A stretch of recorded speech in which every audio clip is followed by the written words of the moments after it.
Persiapan sudah mulai. Bismillahirrahmanirrahim. Sudah selesai beri selamat Abu Guru. Assalamualaikum warahmatullahi wabarakatuh. Waalaikumsalam warahmatullahi wabarakatuh. Gimana kabarnya hari ini anak-anak? Alhamdulillah, luar biasa.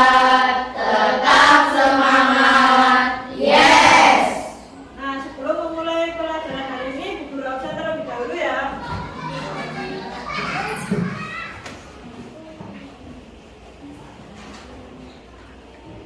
Ahmad Nur Aziz, Hadir.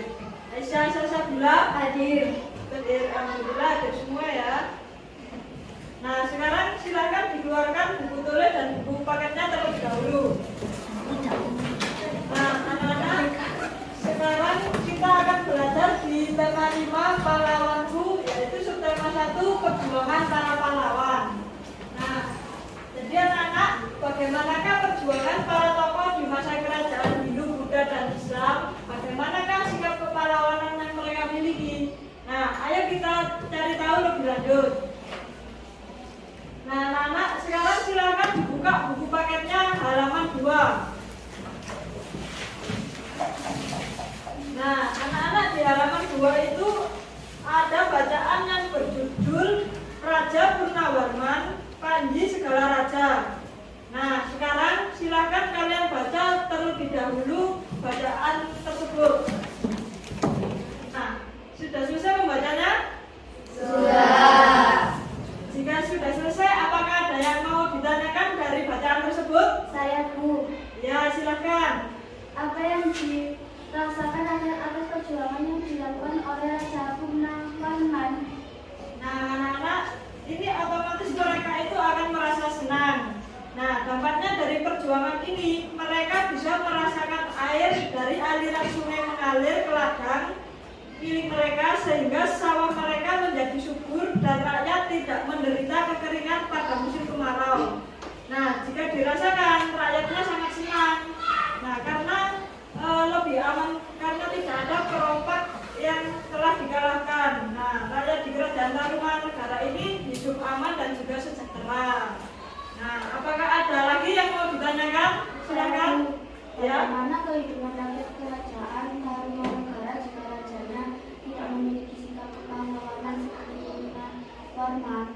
Nah, anak-anak, jadi yang terjadi pada kehidupan jika kerajaan Tarumanegara tidak dipimpin oleh Raja Purnawarman, kehidupan rakyatnya tidak akan aman dan sejahtera karena tidak ada yang memperbaiki saluran air dan tidak ada yang memberantas perompak. Nah, tetapi mungkin saja akan ada tokoh lain yang melakukan hal tersebut. Nah, itu yang bisa kita pelajari dari Raja Purnawarman. Apakah ada lagi yang mau ditanyakan? Sudah. Nah, jika tidak, kita lanjutkan yang ini. Nah, silakan dilihat dulu anak-anak. Nah, ini adalah upaya Raja Purnawarman mengatasi banjir. Nah, Raja Purnawarman ini telah memperbaiki banjir, yaitu dengan memperbaiki Sungai Tugu, Sungai Citarum, Sungai Gangga, dan yang ada di Cirebon. Nah, dialirkan masyarakat akhirnya mendapat manfaatnya. Nah, dan yang di sebelah sini itu adalah Candi Cangkuang dan juga ini adalah telapak kaki Raja Purnawarman, yaitu Prasasti Jaruteun. Nah, anak-anak, prasasti dan candi ini masih ada loh sekarang. Nah, next. Nah, berikut ini adalah beberapa tokoh dan peninggalan kerajaan pada masa kerajaan Hindu, Buddha, dan Islam. Nah, berikut ada Sultan Iskandar Muda dari Kerajaan Aceh. Kemudian ada Mahapate Gajah Mada dan juga Raja Hayam Wuruk dari Kerajaan Majapahit.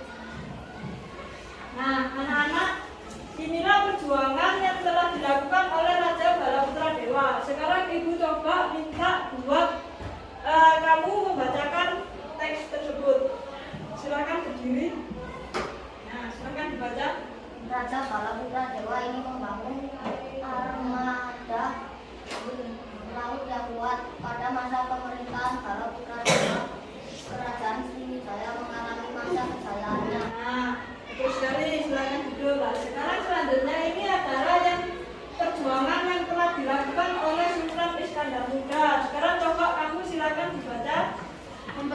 berluas wilayah Aceh sampai ke Semenanjung, Malaysia.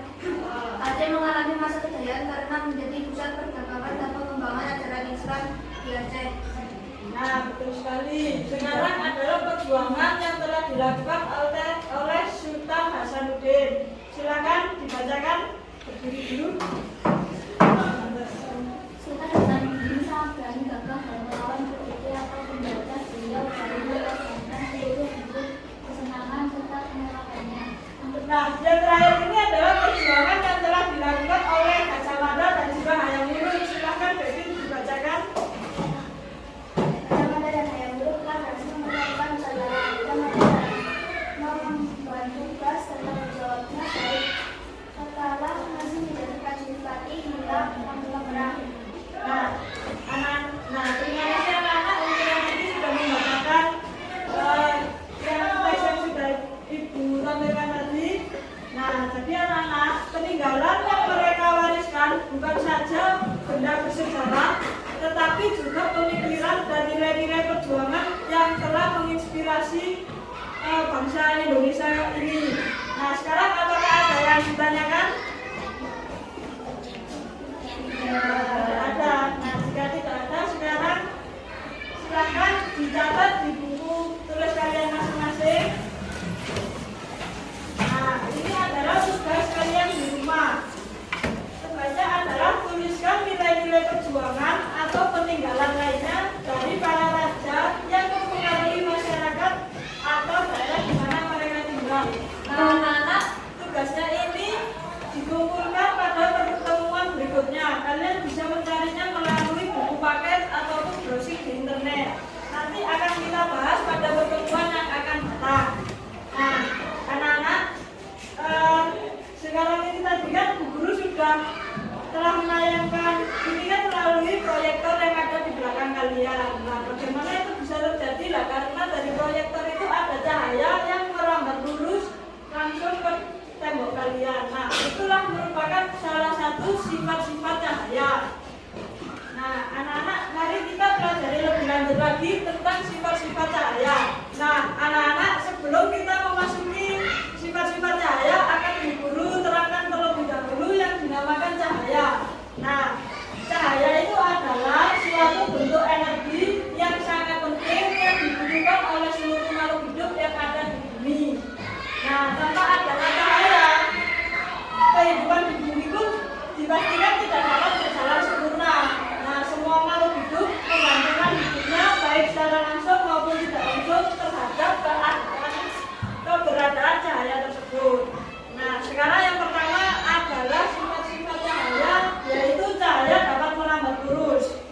Nah, yang dimaksud dari cahaya dapat merambat lurus itu adalah cahaya akan merambat lurus jika melewati satu medium perantara. Nah, misalnya pada saat kita menyalakan lampu senter, maka lampu senter tersebut akan mengarah lurus. Nah, itu seperti gambarnya seperti yang sebelah sini ini. Jadi jika senter kita atau seperti proyektor tadi yang kita nyalakan, ada cahaya yang merambat lurus. Nah, jadi terus yang kedua, cahaya menembus benda bening. Nah, yang dimaksudkan dari cahaya menembus benda bening itu adalah benda bening yang dapat ditembus oleh cahaya. Nah, demikian juga seperti contoh berikut ini, cahaya dapat masuk ke dalam rumah melalui celah-celah serta juga dapat melalui kaca jendela bening yang ada di rumah. Nah, sekarang yang ketiga adalah cahaya dapat dibantulkan. Keempat adalah cahaya dapat dibiaskan. Nah, dari sini apakah ada yang ditanyakan tentang sifat-sifat cahaya? Nah, jika tidak, mari kita akan melakukan percobaan secara langsung tentang sifat-sifat cahaya ini agar kalian lebih paham lagi tentang sifat-sifat cahaya. Nah, sebelumnya silakan kalian tulis dulu di buku tulis kalian tabel percobaan sifat-sifat cahaya. Nah, tulis terlebih dahulu. Sudah selesai semua nulisnya? Sudah. Nah, jika sudah, sekarang Ibu minta kalian membentuk kelompok per orang 4-4-4. Jadi satu kelompok terdiri dari 4 orang. Nah, silahkan dilakukan. Nah, anak-anak sekarang coba diperhatikan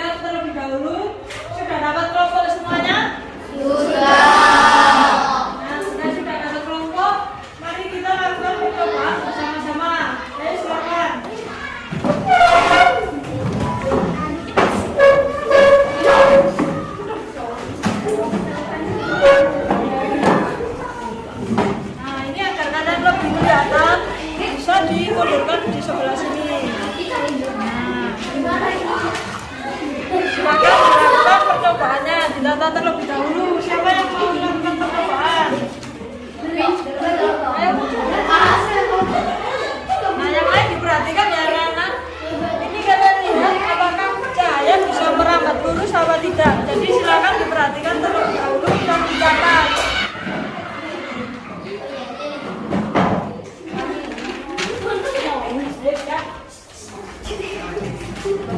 Nah, yang ini sudah sampai mana? Pemantulan cahaya ya. Nah, anak-anak sekarang silakan dicoba guru lihat. Nah, sembari temannya memantulkan cahaya, silahkan kalian catat hasil pengamatannya seperti apa, seperti yang ada di tabel. Nah, anak-anak sekarang silakan dilakukan percobaan yang selanjutnya. Coba yang lainnya diperhatikan ya. Nah, sekarang coba dicatat dulu. Nah, ini kan kita lapisi dengan benda bening. Kira-kira ini cahayanya dapat merambat atau tidak? Nah, hasilnya silakan ditulis di buku masing-masing ya. Nah, gelasnya diangkat biar teman-temannya tahu semua. Nah, anak-anak, coba kalian lihat dari gelas isi air dan pensil apa yang terjadi. Silakan kalian catat di bukunya masing-masing ya.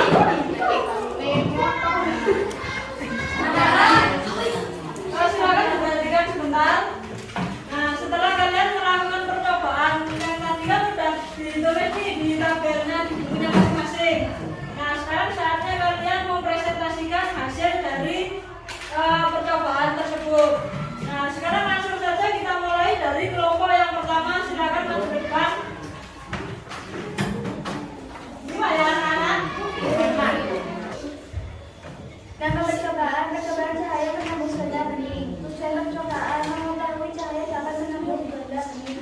Alat dan bahan cermin datar lampu senter. Percobaan menggunakan filter. Langkah kerja percobaan menggunakan cahaya senter berbeda transparan bening. Letakkan peralatan seperti pada gambar. Arahkan cahaya ke tembok berwarna putih.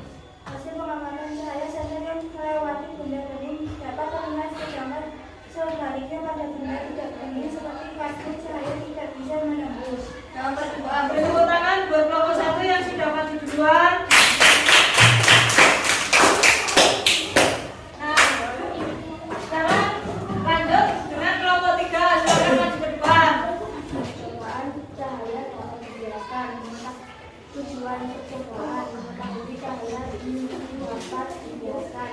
Anak bersama sebuah gelas dari sebuah pensil. Nah, anak-anak ini tadi dari kelompok 3. Silakan beri tepuk tangan terlebih dahulu. Setelah kalian tadi melakukan percobaan, sekarang silakan bukunya dikumpulkan ke depan, akan ibu nilai.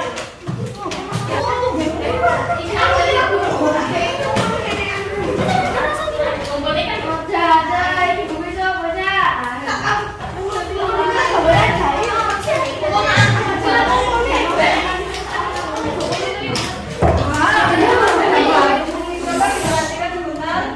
Nah, jadi kesimpulan dari yang kalian pelajari hari ini adalah tentang sifat cahaya, yaitu yang pertama cahaya dapat merambat lurus. Nah, cahaya dapat merambat lurus, contohnya yang seperti tadi kalian senterkan ke lubang yang sudah kita buat tadi, cahaya akan merambat lurus. Nah, terus yang kedua cahaya dapat dipantulkan, itu bisa dari cermin. Nah, terus yang ketiga tadi adalah cahaya dapat menembus benda bening. Contohnya tadi dari kotak sifat cahaya yang kita berikan benda bening tadi ke plastik bening, cahaya bisa merambat lurus. Nah, yang terakhir adalah cahaya dapat dibiaskan. Dari cahaya yang dapat dibiaskan itu dari gelas yang kita isi air, kemudian ada pensilnya. Nah, di situ akan terlihat pensil seolah-olah seperti beko. Nah, itu tadilah sifat-sifat dari cahaya